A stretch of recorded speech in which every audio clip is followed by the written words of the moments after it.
Hello again and welcome to this final piece of advice from the examiner.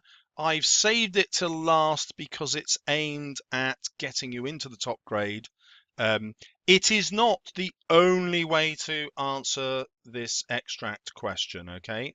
On paper one, you can answer it in different ways, but this is the only time the examiners give us a, a steer towards a way which they think will get you higher marks.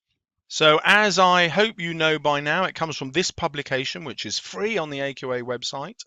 The extract to whole, it's in the Insight series. And I'm just going to show you how far down the advice is because the examiners have kept it really hidden. And I think that's because in their mind, it's aimed at top ability students. But actually, I think that you can do it anyway. So here it is, hidden away on page 7. So, can students approach it differently to a bit on the extract and then a bit on the whole, or a lot on the extract and a lot on the whole, or a little on the extract and a lot on the whole? I've lost track of what I've said there, but all those permutations, and there is a different way, which actually my son used when he did GCSEs 6 years ago, and he, by the way, dropped only 1 mark, so it's pretty good advice. Right, in that the response will be marked holistically, students will be rewarded however they choose to approach the question. Okay, so you can approach it however you like, but we're still giving you this really cool bit of advice. A student might select one idea, line, or image from the extract and develop their response to that, as well as an aspect of the whole text that they are minded to reference, repeating this approach to create an integrated response to both extract and whole.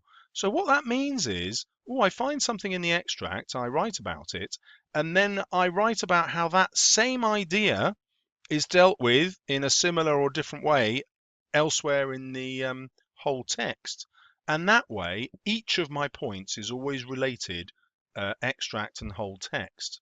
Well, let's see the examples that the examiner give us. Helpful thinking prompts or sentence stems might include. One point that I notice in this extract is the way in which the writer, so I don't like all of that, as you know, because it's not the language of an expert, but they put it in because it shows you've got a personal response. But actually, one way in which the writer is also a personal response, so don't be clumsy, especially if you want the top grades and are aiming to do A level.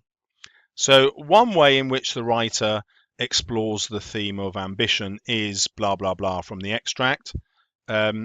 This is developed when the character blah, blah, blah does blah, blah, blah, yeah, later in the text. Later or earlier in the text, we see a change or we see a development or we see a confirmation or to this. Another point of significance in the extract is, and then you'd follow that with, this relates to a point, either later or earlier in the text, that. So let's just pop up to the text that they give us. So we might focus on this quotation here, where Juliet, for those of you who don't know the play, is imagining Romeo dying, but his being turned into little stars that are then put in heaven, so she'll always be able to see him there, and of course so everybody else will be. Well, this imagery is a deliberate reference to the stars that Romeo talks about um, when he has a vision before he goes to the Capulets' party, um, and he has a vision of his own death and tragedy. He references the stars obliquely. He talks about he that hath the steerage of my course, meaning God or fate. But of course, as a sailor in those times would steer their course from the stars. So that's a clear link. The prologue also begins, of course, with the famous lines that they are star-crossed lovers. In other words, victims of fate. Fate has crossed them and they will not survive. So it's very easy to take a quotation from the extract and refer it to how that same image is dealt with elsewhere. If you just talk about the characters, that's a less sophisticated way than talking about the imagery, because the imagery always relates back to the writer's purpose, and of course it also relates to the themes. So that's my top bit of advice. Always write about the imagery if you can in the extract, and then immediately go elsewhere in the text where that image is also reflected. And this approach works everywhere. So here we have, though I am not sold, not yet enjoyed. So Juliet is not married to Romeo yet, but she uses this metaphor. Remember, always use the right terminology. She uses this metaphor to show how in marriage she is seeing herself as a good to be sold. And we can relate that to elsewhere in the text, because this is what's frustrating Juliet about being an upper class daughter. In effect, her father sells her to the highest bidder. Um, it's not quite done as an auction, of course, but he chooses the most well-respected family that he can marry his daughter into, and that's Paris's family. And effectively, he sells her in order to make a better financial match. Um, so when we come back to our earlier quotation, I didn't make explicit, we'd again talk about this use of metaphor, okay? Romeo presented as little stars. The other thing, of course, is that it foreshadows his death, and it links when he shall die very much to this contract of love between them. Clearly, Shakespeare is suggesting that had they not married, both Romeo and Juliet would not die. And so it's this moment that is a turning point in the play, because it's where Juliet becomes determined to marry Romeo.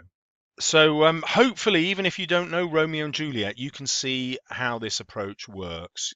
You take one quotation from the extract, and then you relate it so to how that theme or idea or image is developed elsewhere in the text. Always coming back to the author's purpose, and you're straight into the top level. There is no way to prevent it. You know, if you do that, you are guaranteed. You just can't fail to get into the top level. So do it. Do it now. And if you haven't yet downloaded this resource, go down to the description below and grab hold of it. It's free from AQA. And why not watch the other videos in this series so that you know exactly how to get in the top band. Good luck in your revision, good luck in your exams, and don't forget to subscribe.